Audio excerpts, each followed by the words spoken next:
अंतर्राष्ट्रीय परमाणु agency IAEA की ताजा गोपनीय रिपोर्ट में बड़ा खुलासा। तेहरान ने गुपचुप तरीके से यूरेनियम का भंडार इकट्ठा किया। आईएईए की रिपोर्ट के मुताबिक ईरान के पास 408.6 किलोग्राम यूरेनियम है, जिसे वो 9 परमाणु बम बना सकता है। और ये हाईली एनरिच्ड यूरेनियम निश्चित रूप से ये बढ़ाता जा रहा है सर। तो मतलब इतना रिएक्टर पहुंच गया उसके पास, लगातार लगा हुआ है वो बनाने। वो लगा हुआ है, वो तो बनाना होता है। वो बना रहा है और ऊपर से धमकी खा रहा है, लेकिन बना रहा है। और ये तो सर इजराइल तो कह रहा है कि हम, और अब ये तो अमेरिका ने भी कहा हुआ अगर तुम बनाओ तो हम उन तमाम जगहों को जाके उड़ाएंगे। तो क्या अब इनके यहाँ किराना हिल्स देखने को मिलने वाली है क्या? देखिए, अब ये संभावना अगर उन्होंने की, आपने जो कहा था उसको और चिंगारी लग जाएगी। अभी चिंगारियां लग रही हैं। तो इन्होंने बोला है, गौरव ने, कि एक चिंगारी लगी जो आपने 40 स्ट्रेटेजिक बॉम्बर्स को मार दिया उससे, दूसरी लगी पुल उड़ा दिया, और तीसरी चिंगारी ये होगी। इसके बाद आप बताइए, वर्ल्ड वॉर 3 जो आप बोलते हैं, इसका मतलब participation of most of the countries. लेकिन ये सारी वॉर जो है आपने देखा यूरोप सेंट्रिक होती हैं। वर्ल्ड वॉर 1 भी यूरोप सेंट्रिक थी, वर्ल्ड वॉर 2 भी यूरोप सेंट्रिक। करेक्ट। और अगर आपको एक चीज और बता दें, जो देश सबसे ज्यादा लोगों को खोया जिसने, 15 million people were lost by allied powers. जो एलाइड पावर्स थी वही जीती, और जो एक्सिस पावर्स थी उनके 5 मिलियन के आसपास लोग लूज हुए थे। तो सब मिला के जीता कौन? जहाज भी आप देखेंगे उनके कोई 12,000 गए थे, इनके 5,000 के आसपास गए थे। लेकिन पॉलिटिकल एम जो वो लोग बात करते हैं ना, क्या खोया, क्या पाया, कितने जहाज गए। जिसके पास होगा वही तो खोएगा। जो तो वैसे ही खड़ा हुआ, जिसके पास कपड़े होंगे उसी को तो उतार पाओगे। दूसरी चीज यह है कि पॉलिटिकल एम बहुत इंपॉर्टेंट होता है। कौन जीता? जैसे हमारे वाले इस द्वंद्व में जो पिछला हुआ था, उसमें भारत जीता था, क्योंकि भारत के सामने वो गिड़गिड़ाया कि रुको। तो इसलिए अब किसी को पूछने का हक नहीं है कि क्या खोया। खोया जो रखा था, खोया इसी काम के लिए रखा था ना, कि अपनी पॉलिटिकल एम को हम जीत सके। वैसे इसमें कई जगहों पे जो मैं देखता हूं, मेजर गौरव आर्य आप बताएंगे जी। कई जगहों पे क्राइसिस की परतें ऐसे उखाड़ी है तो नीचे से अमेरिका जैसा कुछ दिखाई दे। ये क्यों है? हर जगह देखिए आप। नहीं, आप पाकिस्तान की परत उखाड़िए, आपको नीचे चाइना मिलेगा। आप नॉर्थ कोरिया की परत उखाड़िए, चाइना। आपको क्या लगता है कि पाकिस्तान जो इतना दुनिया भर में दंदनाता फिरता है, उसकी खुद की औकात है? जो लोगों के यहाँ आजकल बिजली नहीं आ रही और लोग सड़क पे एहतजाज कर रहे हैं, प्रोटेस्ट कर रहे हैं कि पानी नहीं है, उस मुल्क की इतनी औकात कहां से हो गई? ये चाइना दे रहा है सब कुछ, उसको पैसा, चाइना उसको डिप्लोमेटिक सपोर्ट दे रहा है। ये जैशे मोहम्मद का जो हेड है मौलाना मसूद अजहर, राइट, जो बेचारा बताइए, बेचारा मैंने कह दिया, मरते मरते बचा इसलिए उसके कभी उसके भगवान करे अगली बार ऑपरेशन सिंदूर में उसके घर का बिल्कुल जीपीएस लोकेशन बिल्कुल ब्रह्मोस वहीं पे घुसे। लेकिन कहने की बात यह है कि ये इसको जब यूनाइटेड नेशन सिक्योरिटी काउंसिल को इसके ऊपर सैंक्शंस लगाने की बात आई तो चीन प्रोटेक्ट करता है। नहीं, मैं दूसरी बात आपसे, जो आपने कहा ना कि आप वहां ईंटा उखाड़ के देखेंगे तो वहां से जो कनखजूरा निकलेगा वो चाइना दिखेगा। जी बिल्कुल। तो मैं एक बात ये आपसे जानना चाहता हूं कि कोई ये इस तरह के मुल्क जो है, ये बड़े पावर जो बन रहे हैं, ये बड़ा होकर अमेरिका बनना चाहते हैं क्या, कि हम भी क्राइसिस क्रिएट करेंगे और हमारी न्यूसेंस वैल्यू हमारी वैल्यू होगी दुनिया में? इससे बड़ा छोटे की बात नहीं है। ईरान भी तो यही कर रहा है। ईरान जब हिजबुल्लाह और हमास को सपोर्ट करता है, हुतियों को सपोर्ट करता है, और दुनिया भर में पूरे मिडिल ईस्ट में अपनी, ये तुर्की नहीं कर रहा। जो अहमद अल शरा है, जो सीरिया का प्रेसिडेंट है, he is supported by Turkey. तो ये दुनिया में बहुत, हम लोग नहीं करते वो अलग चीज है, we are not doing it. लेकिन हमसे जो काफी गरीब देश हैं, जिनकी डिप्लोमेसी हमारी जितनी नहीं है, जिनका पैसा हमारे जितना नहीं है, जिनका रसूख हमारे जितना नहीं है, जिनकी फौज हमारी जितनी नहीं है, वो लोग कर रहे हैं, खुलेआम कर रहे हैं भाई। ईरान कर रहा है। ये जो मेजर गौरव आर्य बता रहे हैं ना, प्रधानमंत्री नरेंद्र मोदी जब ये कहते हैं कि अगर भारत ताकतवर बनता है तो दुनिया ताकतवर बनती है, अगर भारत का मंगल होता है तो दुनिया का मंगल होता है, अगर भारत का उदय होता है तो दुनिया का उदय होता है। ये क्यों होता है? इस नियत की वजह से होता है। बाकी जगहों पर नियत का ये खलल आपको समझ में आ रहा है? अगली खबर देखिए। ताइवान को लेकर दक्षिण चीन सागर में तनातनी। ताइवान के पास चीन के 2 एयरक्राफ्ट कैरियर, 70 चाइनीज जहाज से ताइवान की निगरानी, 75 चाइनीज फाइटर से भी आसमान का सर्वेलेंस। ये लीजिए, इधर एक अखाड़ा और तैयार है। ये लोग दुनिया को जीने क्यों नहीं दे रहे? देखिए साहब, वन चाइना पॉलिसी है। चाइना कहता है कि ताइवान हमारा हिस्सा है। मैं इतिहास में नहीं जाऊंगा, लेकिन मैं आपको एक बात बताना चाहता हूं, जो अगर सुन रहा हो, जिसके पास भी डिसीजन मेकिंग कैपेबिलिटी हो, हम लोग तो टेलीविजन पे यहां पे आके अपनी बातें रखते हैं। एक बात कहना चाहता हूं, जब कश्मीर के चलते चाइना प्रॉपरली पाकिस्तान के साथ खड़ा है, जब उसके आतंकियों तक को बचाता है चाइना, और खुल के बचाता है, जब टीआरएफ के ऊपर सैंक्शंस होने वाले थे तब चाइना ने मदद करी पाकिस्तान की। जब चाइना खुल के आ रहा है तो अब यह वक्त आ गया है कि भारत भी ताइवान के साथ सीधा खड़ा हो जाए। आपको अगर वेपन सप्लाई करने हैं, आप क्यों नहीं दे रहे ताइवान को आकाश तीर? आप उसको क्यों नहीं दे रहे पिनाका? आप उसको क्यों नहीं दे रहे ब्रह्मोस? क्यों? वाई? आप दीजिए, देखिए जब आप इनके लिए कांटे बोएंगे, जैसे ये आपके लिए कांटे बो रहे हैं, चाइना इस वक्त पाकिस्तान का इस्तेमाल करके भारत के लिए कांटे बो रहा है, आपका भी यही फर्ज बनता है कि साहब आप भी चाइना के लिए कांटे बोएं, इतने ज्यादा कि चाइना चल ना पाए। देखिए आपने सप्लाई करी ना फिलीपींस को ब्रह्मोस, आप वही सप्लाई, मैं तो कह रहा हूं फ्री में दो, आपको क्यों सप्लाई करनी है? ये कॉन्ट्रैक्ट आएगा, फिर बाबूजी ये कागज लिखेंगे, फिर फाइल साइन होगी। आपको पता है ना कि चाइना की किसके साथ जिंदगी और मौत की दुश्मनी है, आपको सब पता है। जिसके साथ दुश्मनी है उनको सप्लाई करो, बोला आएगा ठोक देना तुम। चाइना यही कर रहा है, चाइना यही कर रहा है। आप ताइवान को हमारा एप्रीहेंशन ये होगा ना कि फिर पाकिस्तान के जरिए वो असर्ट करने की कोशिश करेगा। वो तो कर ही रहा है भाई, वो तो कर ही रहा है पाकिस्तान के थ्रू असर्ट। वो कौन सा नया काम कर रहा है? गौरव की बात से सहमत हूं, आपको ये करना ही पड़ेगा। ताइवान को रिकॉग्नाइज करिए, उसको सपोर्ट करिए, उसको हर तरह का सपोर्ट दीजिए, क्योंकि वही कांटे लाएगा। और एक बात और बता दूं, ये जो चाइना करने की कोशिश कर रहा है, चाइना कभी भी ताइवान पर विजय नहीं पा सकता। ताइवान की सबसे बड़ी जो दोस्त है वो उसकी टेरेन है, उसका 2/3 टेरेन माउंटेनियस एंड फॉरेस्टेड है। टेरेन और सेमीकंडक्टर्स बचाएंगे क्या उसको? टेरेन और सेमीकंडक्टर्स टोटल बचाएंगे। मैं आपको बता रहा हूँ 90% से ज्यादा लोग, चाइना भी वही सेमीकंडक्टर्स यूज करता है। और एक और बता दूं, बीच फ्रंट जो है ना उसका, ये जहाज लेके जा रहे हैं, वो बीच फ्रंट कोई भी ऐसा नहीं कि जहां वो लैंड कर सके। तो ताइवान को जीतना इतना आसान नहीं है। अगर ताइवान के ऊपर लड़ाई की तो अभी मैं यूएस की बात नहीं कर रहा हूँ, वो तो आएगा ही, उसके अलावा भी ये पिटेंगे, बहुत पिटेंगे। एटमी हमलों से बचने के लिए डीआरडीओ ने बनाई खास किट। अगली खबर देखिए, न्यूक्लियर प्रभाव को कम करने वाली किट। रेडिएशन एटमी युद्ध के दौरान किट कारगर होगी, घायल सैनिकों लोगों को बचाने में इसका इस्तेमाल हो सकता है। जाहिर है अगर दुनिया उस तरफ जाने का, ये दुनिया उस तरह की ब्रिंकमैनशिप पे अभी खेल रही है कि कब जाने, देखो मैं मार दूंगा मैं, और कहीं से कोई एक गलती मिसकैलकुलेशन हो और ये उस खतरे की तरफ दुनिया बढ़ जाए। और ऐसे में आपको तैयारियां तो रखनी चाहिए, और डीआरडीओ अगर ये कर रहा है तो बधाई का पात्र है। असल में एक पूरे देश में चीजों को, खतरों को लेकर, शत्रुबोध को लेकर आगाह करने और तैयारी करने की आवश्यकता है मेजर गौरव आर्य। और मुझको ये लगता है कि उस स्पीड और स्केल में अभी गुंजाइश है, लेकिन हम दिशा हमारी बिल्कुल सही है। लेकिन आप बिल्कुल ठीक कह रहे हैं दिनेश, मैं अग्री करता हूं आपसे।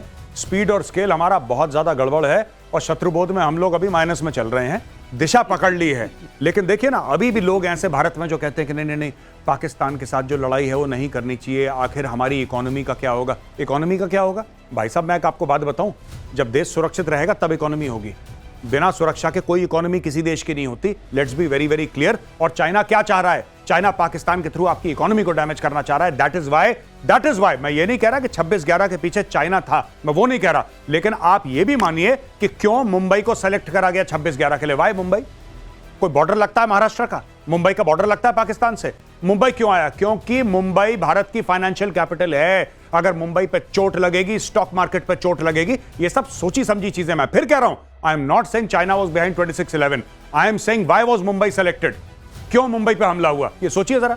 जब आप मोटिव देखेंगे, मोटिव क्या है, तो आपको अपने आप पता लगने लगेगा कि कौन है जिसका इससे हित साधन हो रहा था। पाकिस्तान से एक बड़ी खबर आ रही है, आपके सामने रख रहा हूं। कराची की मलेर जेल है, वहां गोलीबारी हुई, पुलिस और कैदियों के बीच में हिंसक झड़प हुई। अफरा तफरी का फायदा उठाकर 200 से ज्यादा कैदी फरार हो गए हैं।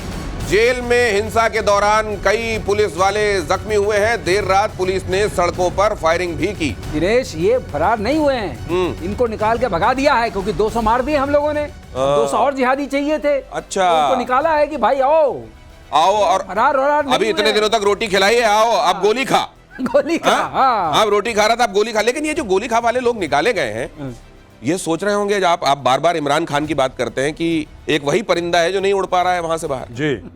बाकी तो लोग निकल रहे हैं। एक्चुअली जो मैंने सुनी है खबर, वो थोड़ी सी इससे अलग है। मैंने सुना है कि वहां पे अर्थक्वेक आई थी, भूकंप से एक दीवार गिर गई थी। भूकंप से एक दीवार गिरी थी, तो इन लोगों ने बोला कि बाहर जाओ। ये बाहर जाओ का सिस्टम उन्होंने सीरियसली ले लिया। एक्चुअल में बाहर चले गए और बाहर चले गए 200 से ज्यादा। जब बाहर गए 200 से ज्यादा, फिर भगदड़ आ रहे, फिर ये तो सही में बाहर चलेगा कि साहब आप ही ने बोला था बाहर चले जाओ। सब के सब बाहर चले गए, कोई दीवार फांद के, गेट तोड़ के, तो ये लोग बाहर निकल गए। वहां पे फायरिंग हो रही है कराची की सड़कों में कि पकड़ो इनको, गोली मारो, कहां चले गए। अच्छा, ये जो पाकिस्तान इस वक्त आपको दिखाई दे रहा है, कहीं थोड़ा इन्होंने सिस्टम बनाने की चरमराती कोशिश की थी, लेकिन कंप्लीट केओस नहीं दिखाई दे रहा आपको पाकिस्तान में? नहीं, पाकिस्तान में कंप्लीट केओस, देखिए पाकिस्तान में जो केओस है ना, वो क्यों है? पाकिस्तान में केओस इसलिए है क्योंकि वहां पे गवर्नेंस नहीं है, वहां पे कोई भी स्ट्रक्चर नहीं है, वहां पे इंस्टीट्यूशंस नहीं है, किसी को पनपने नहीं दिया वहां की फौज ने। तो यही होगा जो आप स्क्रीन पे अपना देख रहे हैं। इसकी बुनियाद में यह है कि वहां नियत नहीं है। वहां पे नियत नहीं, वहां पे कुछ भी नहीं है बेसिकली पाकिस्तान में ना। They don't want anything. Civil society और सिविल स्ट्रक्चर जो होता है सिविल गवर्नेंस का, दैट्स ऑलमोस्ट मिसिंग। देखिए ना, अगली खबर भी वही बता रही है, बलोचों के हमलों से तिलमिलाई पाकिस्तानी सेना, भारत पर लगाया विद्रोह भड़काने का आरोप। डीजी आईएसपीआर ने बलूचिस्तान को पाकिस्तान का अभिन्न अंग बताया। बलोचों ने खुद की आजादी का ऐलान कर रखा है। लीजिए, अब हर जगह उनको भारत ने इतना तगड़ा मार दिया है। दिनेश, ये बहुत मुझे सुकून लगा। हाँ। कि बलूचिस्तान हमारा अभिन्न अंग है। अभिन्न हम अभी तक हम कश्मीर को लेकर बताते रहे उनको। अब हमेशा बोलते थे ये पीओके हमारा अभिन्न अंग है। अब वो ये भी कह रहे हैं बलूचिस्तान में गड़बड़ी के हिंदुस्तान के हाथ होने के हम सबूत देंगे। ये हम करते रहे पहले। ये देखिए साहब की बात है, ये भारत और बलूचिस्तान का, अगर आप कैमरा से थोड़ा सा जूम कीजिए जरा, एक बड़ा मैसेज है जो मेजर गौरव आर्य देना चाह रहे हैं। हमारे दिल में बलोच भाइयों के लिए ये स्नेह और सम्मान है। ये बलूचिस्तान इंडिया फ्रेंडशिप का ये फ्लैग है और ये मेरे पास रहता है। It's always here with me, मेरे साथ रहता है ये, और मैं अपने पास रखता हूं इसको, और ये हमारे दिल के पास रहता है। This is always there and I wear it very often. आज मैं कैरी कर रहा था तो मैं ये दिखाना चाहता हूं कि इस प्रकार से है ये, और एक बड़ा संदेश है जी। और अगर यहां पर ताइवान को लेकर बात हुई है तो बलूचिस्तान को लेकर भी यहां से बार बार कहा गया है इस बात को कि अब एम्बिविटी खत्म होनी चाहिए। अब बड़े क्लियर डिमार्केशंस और बहुत क्लियर पाले खींचे हुए होने चाहिए कि ये इधर हमारे दोस्त हैं और इधर हमारे शत्रु हैं, और उसके बाद अपना काम हमको करना चाहिए। ये अगली खबर आपको देखिए और गहराई से समझाएगी। पाकिस्तान का आतंकी चेहरा फिर से बेनकाब। शहबाज का करीबी लश्कर कमांडर के साथ दिखाई दिया। पाकिस्तानी पंजाब प्रांत का स्पीकर मलिक अहमद आतंकी के साथ रैली करता दिखाई दिया। आतंकी सैफुल्लाह कसूरी के साथ रैली में हिस्सा लिया गया। लश्कर का डेप्यूटी हेड है सैफुल्लाह कसूरी। आतंकी सैफुल्लाह ने रची थी पहलगाम हमले की साजिश। अब ये देख लीजिए आप, ये जो कहते हैं ना कि समझ में नहीं आता कि लोटे में पानी है कि पानी में लोटा, ये वो वाला हाल है इनका। खैर, अभी उनको लोटा जो है वो खाली लग रहा है क्योंकि हिंदुस्तान ने पानी रोक दिया, लेकिन ये इससे ज्यादा ब्लेटेंट और क्या तरीका होगा इनका ये दिखाने का? आपको बुरा लग रहा है क्योंकि आप इंडियन हैं। आपको शुरू से ये सिखाया गया है कि दहशतगर्दी बुरी बात है। पाकिस्तान में मैं कई बार कह चुका हूं, ये कोई नई बात नहीं है। पाकिस्तान में बच्चों को सिखाया जाता है कि बेटा बड़े होकर तुम्हें हफीज सईद अंकल जैसा बनना है, तुम्हें मसूद अजहर अंकल जैसा बनना है, तुम्हें दाऊद अंकल जैसा बनना है। तो ये जो इनके जितने भी अंकल हैं आप स्क्रीन पे देख रहे हैं, ये सारे अंकल हैं। नहीं तो जब ये अंकलों के बारे में बताता है, यूनाइटेड नेशन बताता है, अमेरिका बताता है कि मोस्ट वांटेड है, तो ये बताया करें ना कि हमको भीख मत दो, ये तो हमारे अंकल हैं। नहीं, ये बच्चों को अपने, ये मैं आपकी बात समझ गया, बिल्कुल ठीक है, लेकिन ये अपने बच्चों को ये बताते हैं कि ओसामा बिन लादेन को बुरा बोल रहे हैं, ये साजिश कर रहे हैं, ये बहुत बड़ा कौम का हमारे हीरो है। ये मुशर्रफ के डायलॉग्स हैं, ऑन रिकॉर्ड है। मुशर्रफ ने बोला है सही कि ओसामा बिन लादेन हमारी कौम का हीरो है, ये उसने बोला है, मुशर्रफ ने बोला है। मुल्ला उमर से ओसामा बिन लादेन से हर एक तरह की गड़बड़ी यहां पाने के बावजूद वो जो पूरी दुनिया में गड़बड़ियों को दूर करने का ठेका जिसने लिया हुआ है वो फिर से दे देता है इनको। लोग किस दिन और जियो। ऐसा है कि ये तो गढ़ ही है ना, यही तो जन्म लेते हैं ये लोग, यही बड़े होते हैं, यही गढ़ है। एक ऑप सिंदूर की सबसे अच्छी बात क्या रही? सबसे अच्छी बात ये रही कि ये अब खुल के सामने आ गया कि state actors, non state actors, semi state actors, ऐसी कोई चीज ही नहीं है। सारे के सारे एक ही एक्टर हैं। इसीलिए प्रधानमंत्री ने स्पष्ट कर दिया कि भाई साहब सारे एक्टर इसी नाटक के एक्टर हैं सब, और इनको और ये सारे ओवर एक्टिंग कर रहे हैं। ये सैफुल्लाह कसूरी को लीजिए, जब शुरुआत में पहलगाम वाले मामले में नाम सामने आया, ये खुद सामने आके कहने मैं नहीं था।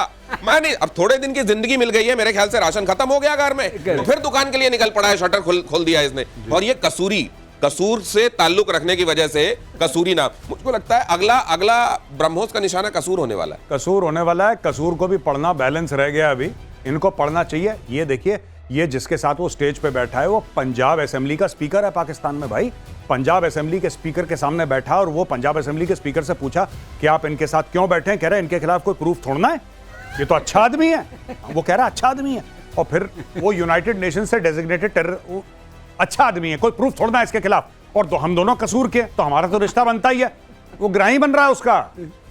ये इनके हाल है पाकिस्तानियों के। भाई ये है पाकिस्तान के भोलारी एयरबेस की नई सैटेलाइट इमेज आई है, वो भी दिखा देता है। ऐसा है ये जब इस तरह के आपके कर्म होंगे तो जो आपकी तरफ आप जो अट्रैक्ट कर रहे हैं वो दिखा देता हूं।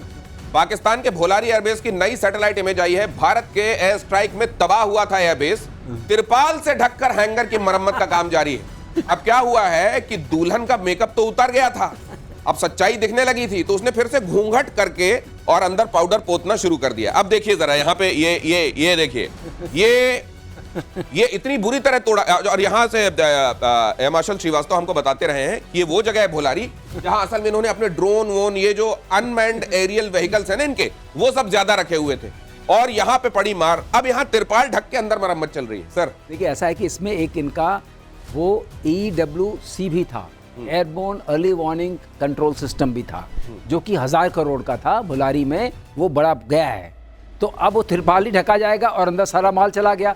इसी जगह पर आपको एक चीज और बता दें, यहाँ पर कम से कम इनके 50 से 60 सैनिक हलाक हुए होंगे, जो शब्द ये इस्तेमाल करते हैं, और 1 2 4 5 अफसर जरूर गए होंगे।